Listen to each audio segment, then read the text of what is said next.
I'm curious what you think we should do to make sense of an incident like today. I saw Republican Senator Murkowski said this is not America. I suppose the problem is with the environment and what the president has put forward, this is America right now.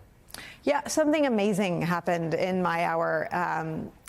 The tape had emerged of the apprehension and then manhandling Senator Padilla to the ground. And you can hear on the tape that he says, "I'm Senator Padilla." Yep. And I was getting my hair all gussied up. Surprise, surprise, I don't actually look like this when I show up in the building. And I heard Kristi Noem on Fox News in real time in the 3 o'clock hour saying he didn't identify himself. And I'd just seen the tape because it had just sort of exploded on social media. And so, you know, I think where you can show what's actually happening, hold up a mirror, and then show the anatomy of the disinformation, which we all bemoan as a country. When you see it happening in real time, the actual event, and then the lie told on Fox News less than an hour later, it's an extraordinary opportunity, I think, to push in and understand that even the Trump administration sees the need to lie about some things they do, which isn't everything, but it does apply to today's events. Yeah, I think that's a great point. That's the reporting we try to do, and then people can hear and understand it. And as you say, they seem in the dissembling to know that treating a co-equal branch of government, a senator, this way in this setting, in a federal building, in his home state, is too far. And then comes what you described. Yeah, and I wouldn't even go that far as to say that they think it's too far. I don't know that. I hope that's true, but I don't know. But the two things that happened while I was on the air, you know, the tape explodes, the lie is told.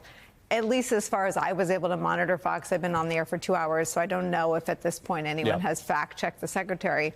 But in her first appearance after this incident, she tells a lie, and there's no correction of the lie. So, again, we bemoan disinformation and MAGA voters, you know, not seeming to know the actual facts. To see it happen in real time was a really extraordinary thing on an extraordinary day of news. Yeah, the facts matter. Extraordinary indeed, because it's upended a lot tonight. And we're going to, of course, continue on the coverage you've been doing over the great last 2 hours. But we're going to walk you through it first with the video of what we think is the start of this as the secretary was speaking.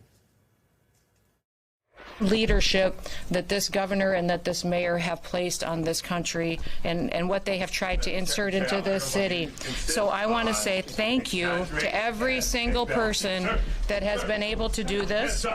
Also, I want to talk specifically to the rioters and to the politicians in Los Angeles.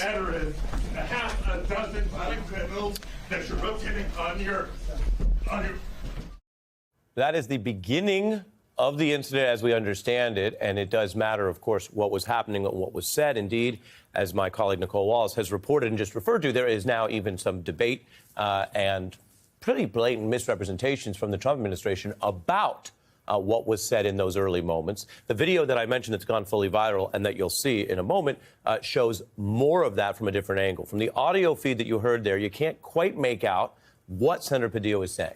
Secretary Noem was addressing these ongoing L.A. protests.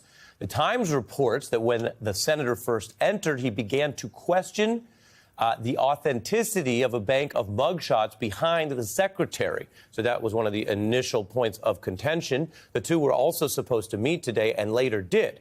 Now, the senator's office releases this video, which is a different angle of the altercation. You can see it's vertically shot on a cell phone from a different point of view, and it proceeds out of the room beyond what you just saw into agents pushing the United States Senator Padilla to the ground and cuffing him.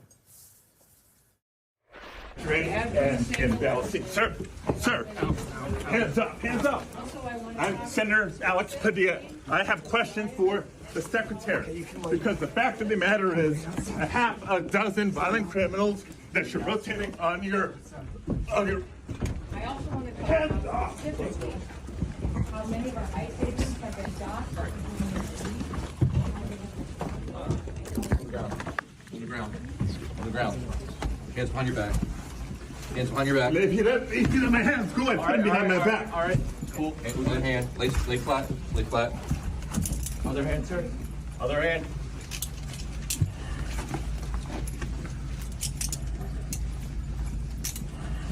There's no recording loud on here. Where does this moment today fit into your lived experience as a precedent or an unprecedented thing? And what do you make of the government, the Trump administration's now response to what they did? It's totally unprecedented. When I saw it, I'll tell you what I thought. I thought Russia. I thought North Korea. I held that seat for 24 years, the seat that Alex holds. And for those who don't know him, hopefully you'll get to know him. He is a workhorse, not a show horse. He is a family man. He is a first-generation American who went to MIT, whose parents came over with a green card from Mexico, and they did the toughest labor jobs you could imagine, cleaning houses, doing all of that. And here he is now being treated like a criminal. I view this as not only a physical attack on a United States senator, but an attack on this country, an attack on this Constitution. And if these Secret Service people don't know senators, they need to get into another profession. There's only 100 of us, and he's been there for quite a while. So let's dip into that point. This is troubling. And Senator, your clear statement here is quite striking given your experience. Let's actually dip in journalistically to the point you raised, because I put their statement up. They are asserting, the government's asserting, the agents were treating this as sort of a live action threat, as a potential attacker. And you're saying in your experience, you don't buy that, and that they have and should have some knowledge of the top officials there. Should? It's a prerequisite of the job to know. Listen. Because that's part of what they protect, yeah. When you have pages coming in to the Senate, they have to memorize not only the names, but the faces of all the members. But here's the thing. It's not only those people. I would call them, the way they acted like goons. If I'm sure that they're, trying to do their job. But what about the Secretary of Homeland Security? She saw what was going on. She wasn't even scared. She knew what was going on, exactly what was going on, because Secretary Padilla is trying to get in touch with her to find out why they're betraying us in California and throughout the nation after lying and saying they were going after criminals, and they're putting little children into vans with their hands behind their back. They're breaking up graduations. They're knocking down pregnant women. One particular one was an American citizen. They're running after people in the fields of California who are picking the strawberries that everybody in the country can eat. We are a huge state. And yes, we have a lot of red areas and blue areas. But one thing we know, we get along because, yes, if someone's a criminal, goodbye. But if they are doing the work and they're sincere, let them alone. And that's all that Alex Padilla, because I know him, he sees in the faces of all these people that are getting harassed, his parents. And he knows how loving they were. And he spoke to that point today. He spoke about using, and this is something we've heard, as you know, Senator, people around the country call on leaders to do, which is to step up and figure out any way to fight. He clearly said he was trying to embody and channel that, and look, if this is how they'll treat him.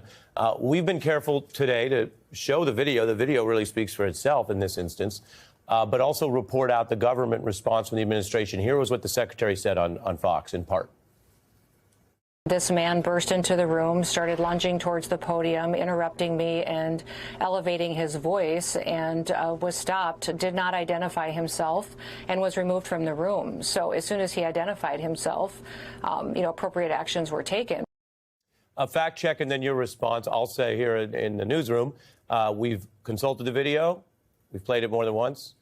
He identifies himself verbally, and because the attention was on him, the lawyer in me would say it's a reasonable inference that people in earshot could hear him say, I'm the senator, above and beyond the point you raised earlier of that being known. So it's false when she says he didn't identify himself at all. Your response to the rest?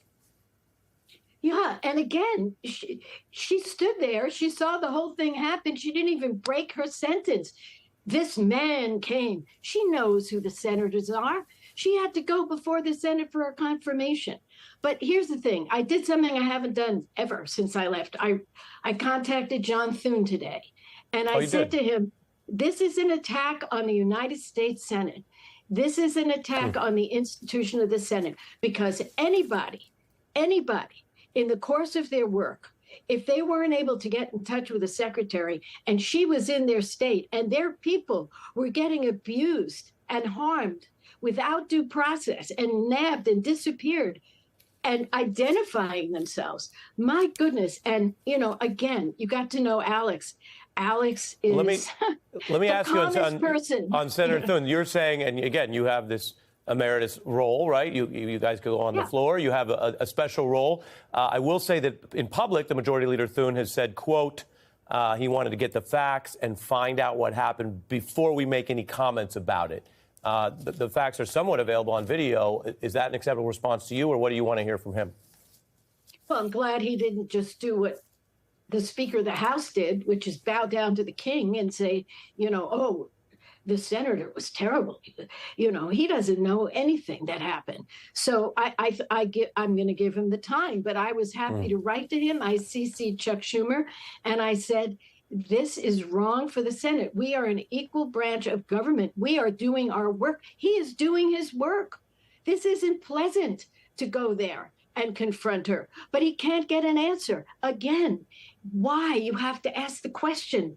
This wasn't a stunt. This was a way to get her attention, to tell her they are not doing what they said they were going to do. Go get the bad guys like Barack Obama did. He deported so many people. But Trump and all his friends there, they are desperate. They have quota systems. They want numbers. They don't care who they harm, who they hurt, including little kids with cancer. And I'm sorry to be very emotional, but I am, and you know me, I'm who I am.